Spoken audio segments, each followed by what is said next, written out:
Hey, what's up everyone? This video we're looking at the 6-game Tuesday slate. So our streak came to an end yesterday. A little bit with the injury bug, a little bit just some bad plays, but had Wendell Carter and Rashawn Holmes both leave the game. Carter was especially frustrating on Fanduel because I originally had Steven Adams, who went for 8x's salary on Fanduel. But is what it is. Got to look ahead to the next day. So let's get into it. We got a pretty cool 6-game slate tonight. So you can drop a like and subscribe down below before we get started. Try to get 150 likes on the video.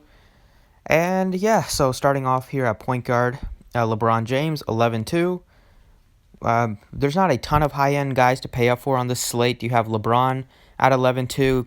Cat's probably going to miss. So basically LeBron and Davis are your two guys above 10K. And then only guys above 9K are Lillard and Drummond.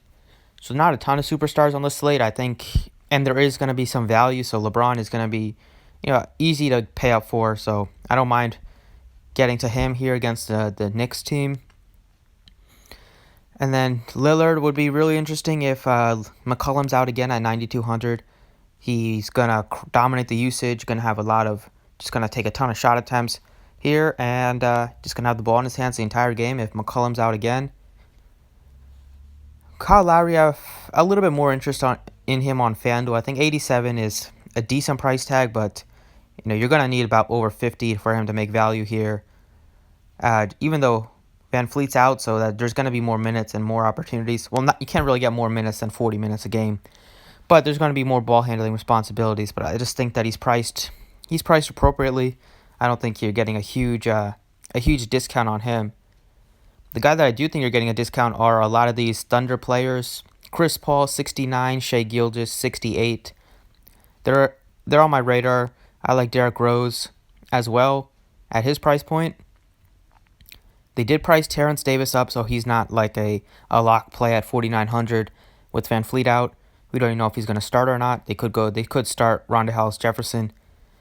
But I think Chris Paul at 69 is just a pretty good bet here. Price tags come down on Draftkings. A couple $100. He was 78 just on the 4th, down to 6,900.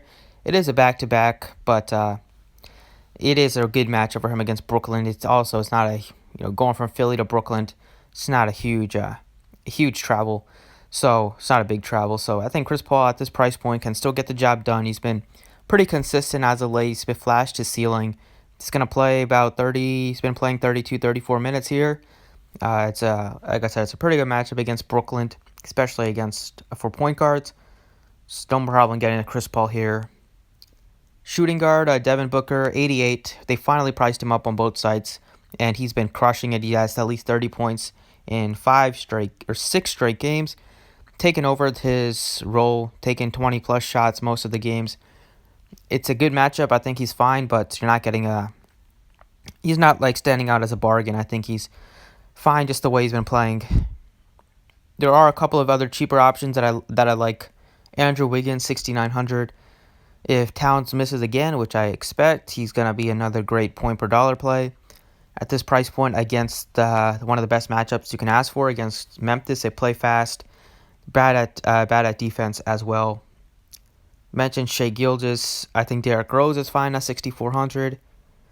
And then for value, you could take a chance on like Terrence Davis, Brooks, could be okay. Patrick McCaw is not very good, so I don't think even if he gets minutes, he's not going to stand out to me just because he's not a good per minute guy. And then Frank Ntilikina, if Payton misses again, could be a decent option, but I think Wiggins at 6,900 is just a good play, whether Cat's in or out, especially in this kind of matchup. He's going to shoot. Coming back from his illness, he just couldn't really get any shots to fall, 6 of 19. But unlike years past, this year he's been a lot more involved in rebounding and assists, so even when he has those bad shooting games, he's going to at least have a decent floor. Small forward LeBron. Kelly Oubre's been crushing it. He's got to be in play, just playing a ton of minutes too, 38 to 40 minutes. Morris is questionable, probable. He's been playing really well as of late, but I don't think he's going to be able to shoot 6 of 7 from 3 every game, especially against this Lakers defense. So, and then I like Gallinari over Anthony. I think Anthony's in play too if McCollum misses. And then you could go Hollis Jefferson if he starts at 4,800. This guy, Sekou, not even going to try to pronounce the last name. Sekou could be a good play. Gets a good matchup, coming off a tough matchup against the Lakers. He's going to play a lot of minutes. They've given him 34, 38 his last 2 games. And it's a good matchup against Cleveland, so nobody's returning for the Pistons. I don't think so. It's going to be a lot of opportunity for him still. But with the value that we have, I think LeBron is pretty easy to pay up for. Paying up for him or Davis, I think is a good play. I mean, Davis at power forward, there's a little bit more options here. I don't know why DraftKings has every single player multi-position eligibility now. I mean, DeAndre Ayton is now power forward eligible. But I think Ayton's okay. Julius Randle's fine. It's a revenge game for him if you're into that at 7,300. Sean Holmes left the game. I don't think he's going to play tonight, so that's going to be more value, especially if Bagley doesn't play again. But I like Gallinari at 58, just really, really cheap. He's playing about like 28 to 30 minutes here. Just been a good point per minute guy on the year, right around a point per minute at this price point.